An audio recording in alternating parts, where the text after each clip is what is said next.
O que diz a Bíblia sobre comer e beber? Esses assuntos são muito debatidos na Bíblia, mas qual a importância que isso tem? Qual é a recomendação bíblica sobre comer e beber? É um assunto cheio de controvérsias, mas muito amplamente discutido nas Sagradas Escrituras. Será que eu e você não precisamos saber um pouco do que a Bíblia diz sobre comer e beber?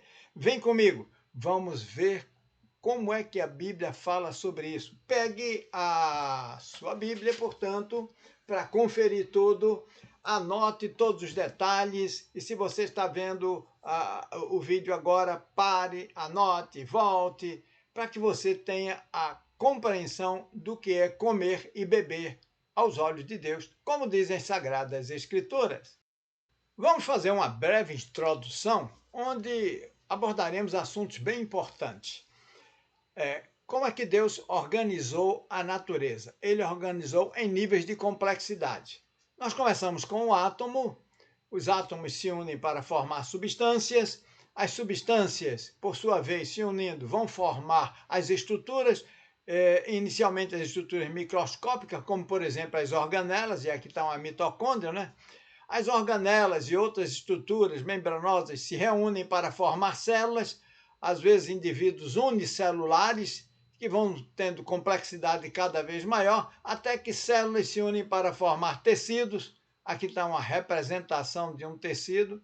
E aqui, então, os tecidos se unem para formar órgãos, os órgãos se unem para formar sistemas, e os sistemas, quando estão todos reunidos e interligados, eles formam o corpo, o organismo da gente. Isso mostra para a gente que há sim um propósito nesta criação divina, que nós devemos atentar para ele.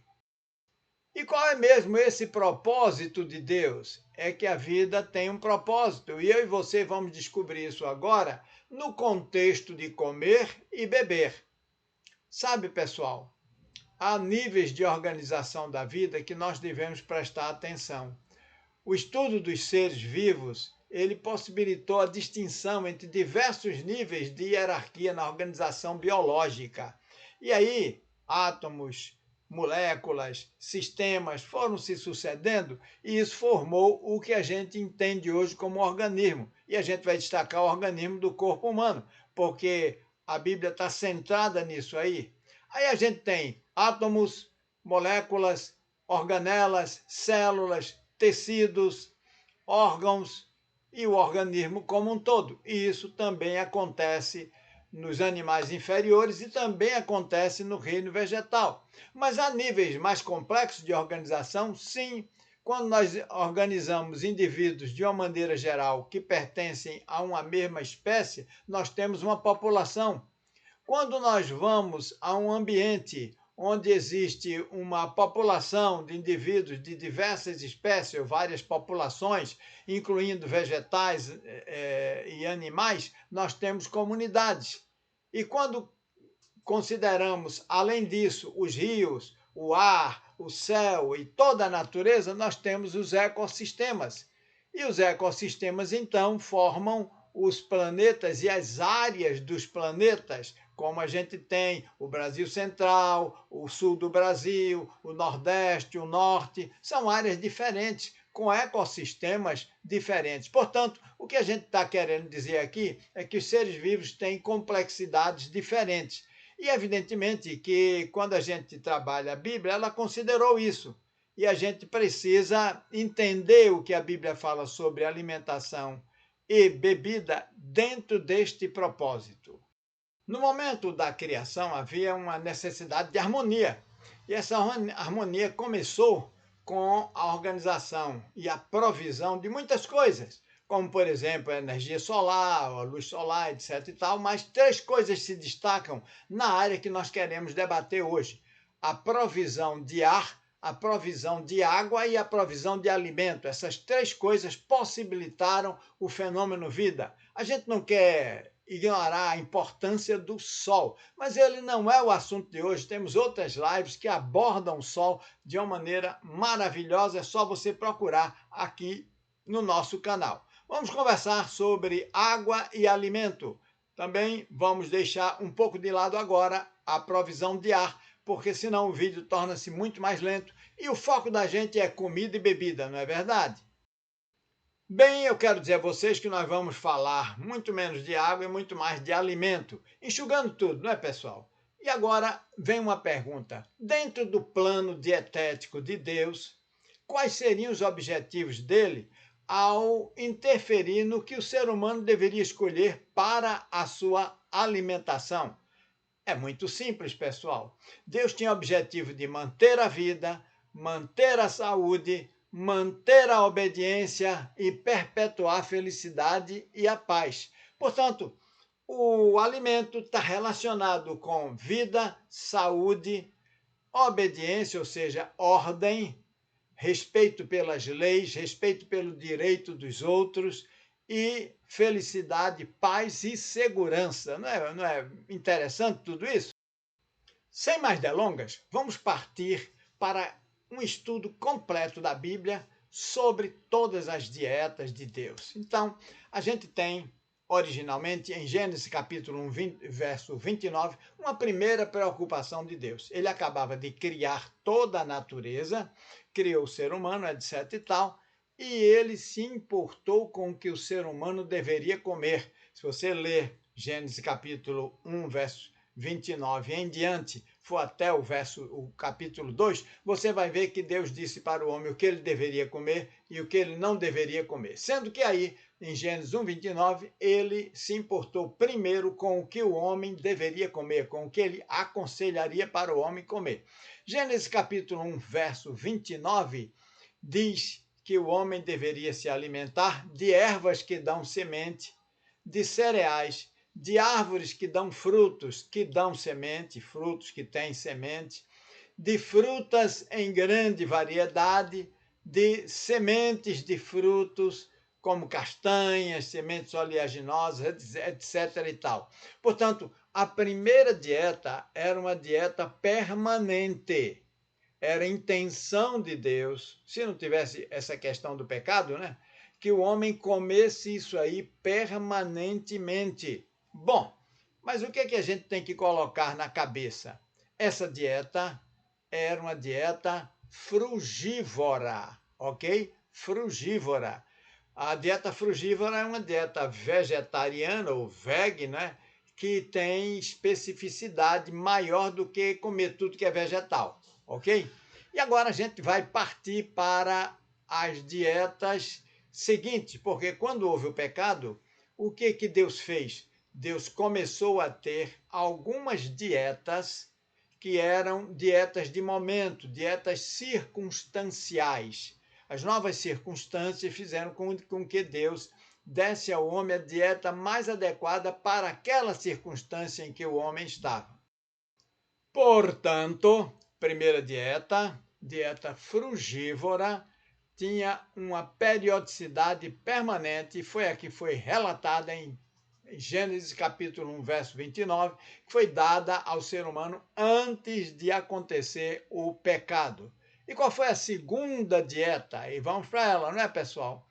A segunda dieta é uma dieta vegetariana.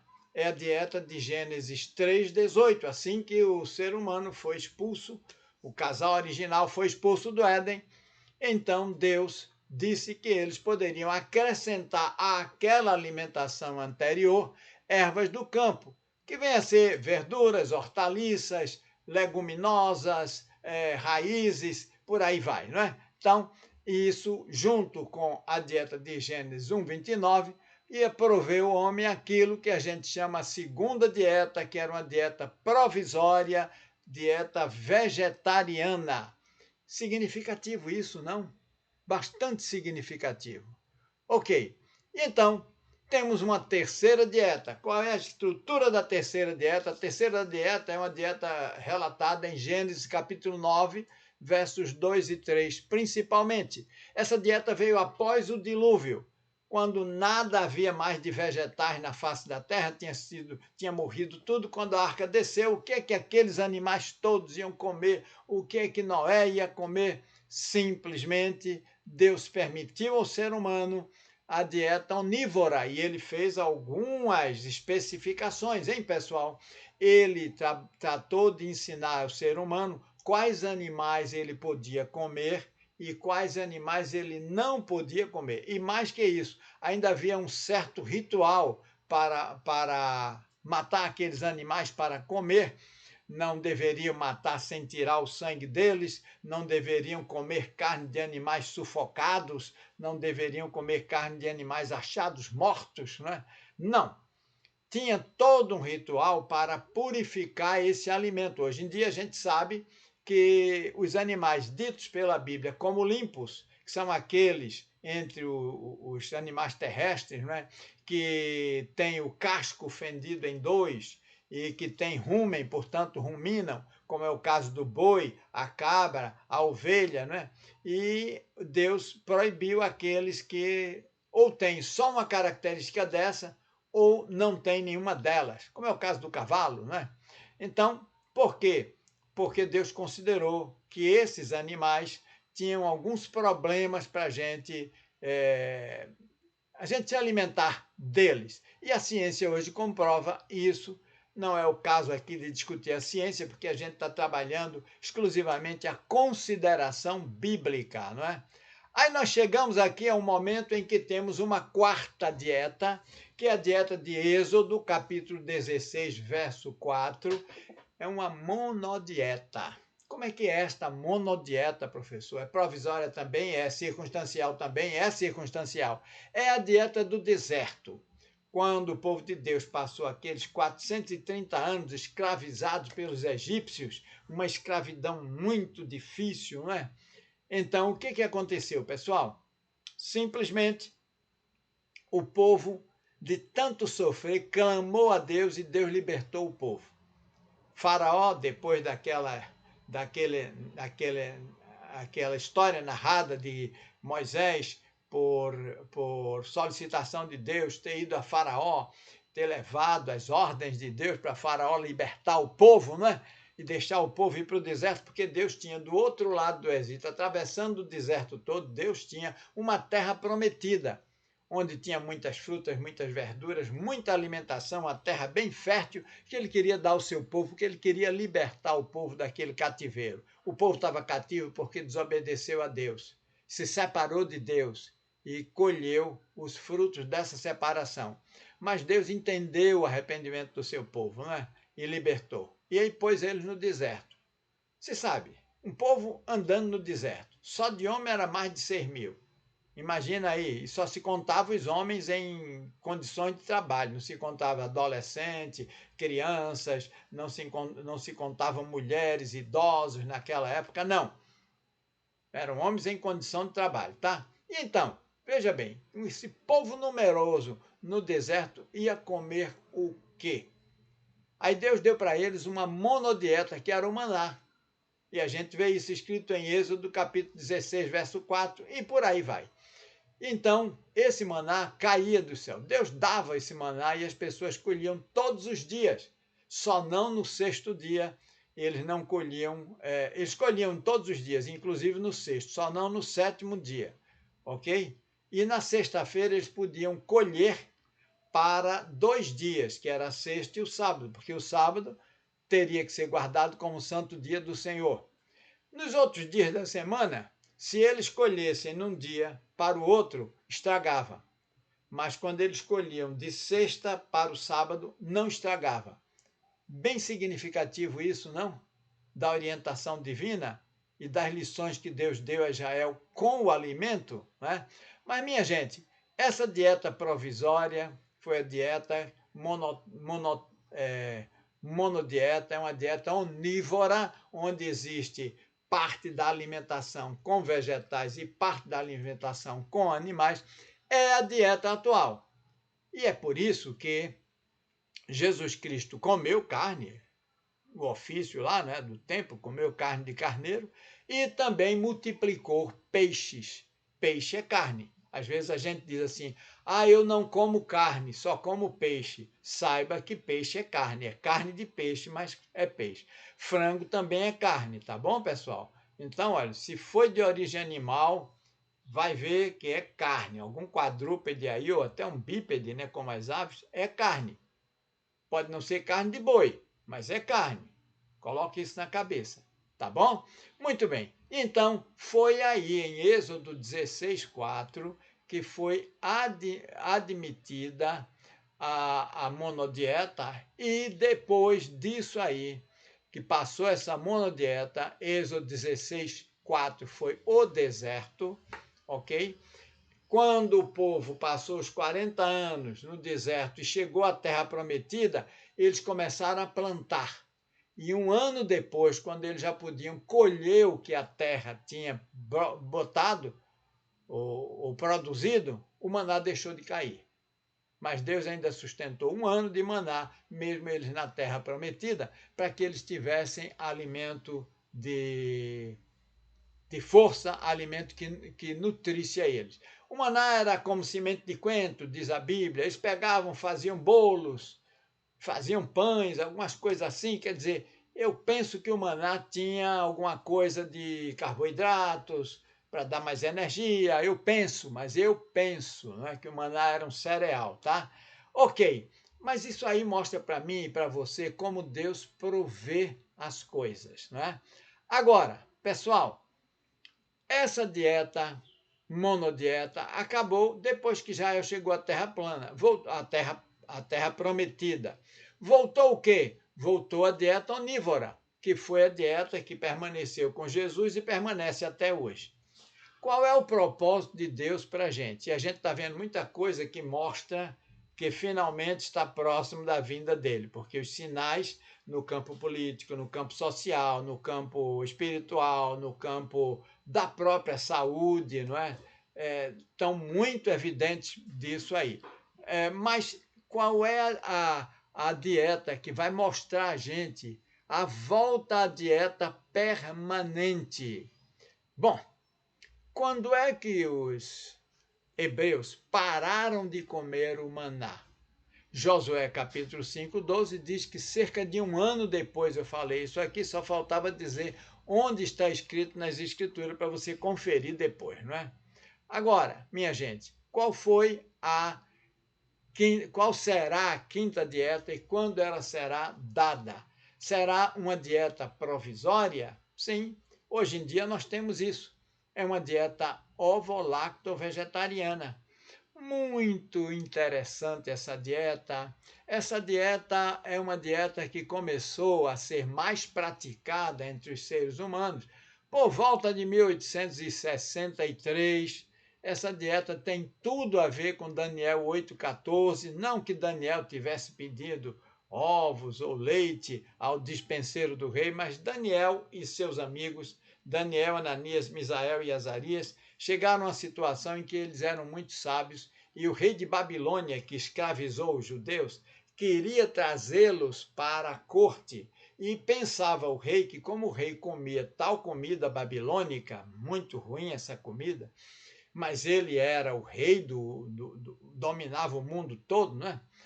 Na época dele, então ele achava que todo mundo que comesse essa comida dele ia ficar também inteligente, pelo menos um pouquinho como ele. Acho que ele se achava inteligente. Meio pedante esse rei. Muito bem. E aí ele disse que era para Daniel, Ananias, Misael e Azarias comerem a comida do rei. E Daniel pediu ao dispenseiro que não desse para eles a comida do rei. O dispenseiro é o nome bíblico para o mestre, não é, lá da cozinha. O dispenseiro disse: olha, vocês podem ver isso aí no capítulo 8 de Daniel, aliás, no capítulo 2 de Daniel, tá? Capítulo 2, capítulo 1 e 2. Leiam isso no capítulo 1 e 2 do livro de Daniel. Então, o dispenseiro disse: eu tenho medo, porque se vocês ficarem mais fracos ou menos inteligentes, o rei vai descobrir e a minha cabeça, olha. E eles disseram: faz o seguinte, experimenta a gente por 10 dias. E ele experimentou, 10 dias só, né? No final dos 10 dias, ele achou que Daniel era 10 vezes mais sábio do que os outros sábios do rei. E Daniel provou isso e foi um grande administrador, mas não abriu mão da sua dieta. E a dieta de Daniel era a dieta de Gênesis 1:29, combinado com Gênesis 3:18, ou seja, um vegetarianismo, porque ele pediu legumes, é traduzido por legumes, mas é vegetais. A tradução melhor da Bíblia seria: Daniel pediu vegetais a comer e água a beber. Não é interessante isso? Muito bem. Mas então, minha boa gente, é significativo agora que nós saibamos de um detalhe fantástico. E agora eu quero te chamar a atenção para um detalhe muito importante. Você lembra da tentação de Cristo? Seus estudos aí na Bíblia sobre a tentação de Cristo, aqueles 40 dias no deserto, teve sede e teve fome, água e comida, sede e fome.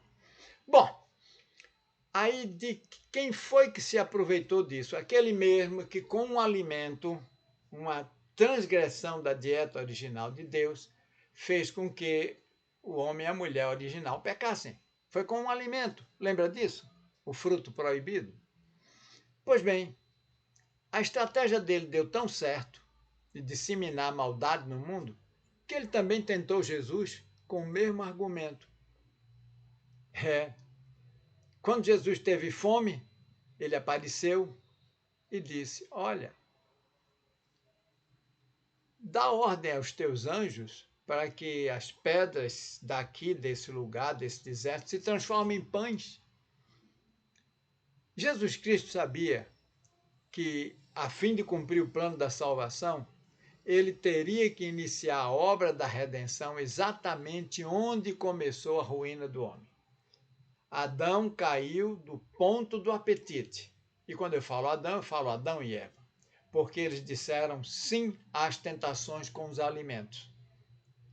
Mas qual foi o grande de Cristo? Ele disse não. E a partir do momento que Cristo disse esse não, começou a nossa redenção, porque ele não condescendeu com o apetite. Foi a condescendência com o apetite, a desobediência das leis de saúde, que levou Adão e Eva à queda. Mas Cristo assumiu a obra de restauração exatamente onde começou a obra da ruína. E isso é verdade para a gente, para a experiência da gente também. Devemos iniciar a obra de uma reforma precisamente onde a obra da degeneração é sentida tão intensamente. Por isso, meus queridos e minhas queridas, assim como Jesus triunfou, sejamos muito mais atentos contra as astutas ciladas e tudo que tem por aí. Comida farta, fácil, barata, prática, industrializada, sabores fantásticos, mas todas elas danificam a nossa saúde e nos trazem dor e sofrimento. Agora pega a tua Bíblia, porque estamos chegando ao final. E eu te peço para examinar a Bíblia em 1 Coríntios, primeira carta que Paulo escreveu aos cristãos da cidade de Corinto, 1 Coríntios, capítulo 3, capítulo 10, verso 31. E vem comigo agora. Lê aí comigo. 1 Coríntios 10, 31. Quer comais, quer bebais, ou façais outra qualquer coisa, fazei tudo para a glória de Deus. O que significa dizer que o cristão real, autêntico, é aquele que faz tudo para a glória de Deus, inclusive comer e beber. Porque o que você coloca para dentro do seu corpo pode danificar muito a sua vida. O que você coloca para dentro do seu corpo pode acabar com você. Quando Paulo nos diz aqui, quer comais, quer bebais, ou façais outra qualquer coisa, fazei tudo para a glória de Deus, isso precisa, no mínimo, nos levar a uma reflexão. Sim, comida e bebida realmente são importantes. Saindo da Bíblia e indo para o campo da saúde, você já estudou o que o açúcar faz no seu corpo? como ele danifica o seu corpo. Você já estudou como que os alimentos industrializados, excessivamente processados, prejudicam a sua saúde?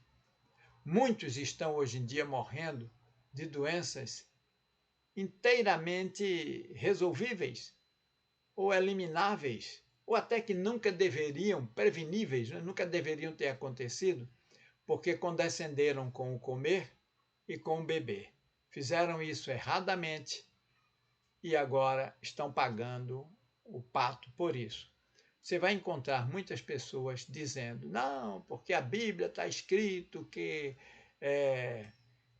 se fizer oração, pedir a bênção, todas as coisas são purificadas. Outro pode dizer a você, não, porque Jesus considerou puro todos os alimentos. E outro ainda pode vir com outra conversa ainda, dizer a você, não, porque Jesus disse que o mal não é o que entra, mas o que sai da boca do homem. Gente, todas essas coisas, elas foram ditas realmente por Cristo.